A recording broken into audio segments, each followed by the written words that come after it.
தமிழ்நாட்டினுடைய மொத்த உள்நாட்டு உற்பத்தி 17,23,698 கோடி ரூபாயாக உயர்ந்திருக்கு. தமிழ்நாட்டோட தனிநபர் வருமானம் 3,58,000 ரூபாய். இது தேசிய சராசரியை விட 1.74 மடங்கு அதிகம். உயர்கல்வி நிறுவனங்களுக்கான ஒன்றிய அரசினுடைய தரவரிசையில தலை சிறந்த 100 கல்லூரி பட்டியல்ல 33 கல்லூரிகள் தமிழ்நாட்டில் மட்டுமே இருக்கு.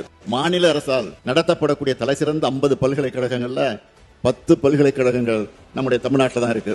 நிதி ஆயோக் வெளியிட்ட நிலையான வளர்ச்சி இலக்குகளுக்கான குறியீட்டில் தமிழ்நாடு 788 புள்ளிகளோட இந்தியாவில் 2வது இடத்துல இருக்கு. தமிழ்நாட்டோட சமூக பொருளாதார வளர்ச்சியை பெரிய மாநிலங்களோடு ஒப்பிடும்போது தமிழ்நாடு 63.33 புள்ளிகள் பெற்று தேசிய அளவில் முதலிடத்தில் இருக்கு. இந்தியாவிலேயே வறுமை கோட்டுக்கு கீழே வாழும் மக்கள் தொகை 11.2 விழுக்காடு.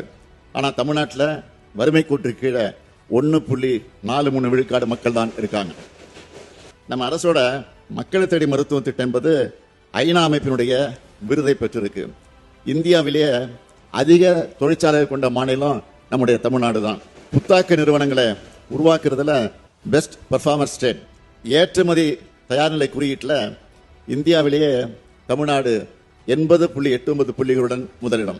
மின்னணு சாதனங்கள் ஏற்றுமதியில் தேசிய அளவில் 41.23 விழுக்காடு பெற்று நாட்டிலேயே முதன்மை மாநிலம். தோல் பொருட்கள் மற்றும் ஜவுளி ஆகிய பொருட்கள் ஏற்றுமதியில் முதன்மை மாநிலம். ஒட்டுமொத்த நாட்டின் காலனி மற்றும் தோல் பொருட்கள் உற்பத்தியில் தமிழ்நாடு 38 விழுக்காடு பங்கு வகிக்குது. 20 ராம்சார் தலங்கள் தமிழ்நாட்டில் தான் இருக்கு. இவ்வளவுக்கும் பிறகும் ஆளுநர் விமர்சிக்கிறார் என்று சொன்னால் அவருடைய பார்வைதான் பழுதுபட்ட பார்வையாக இருக்கிறது.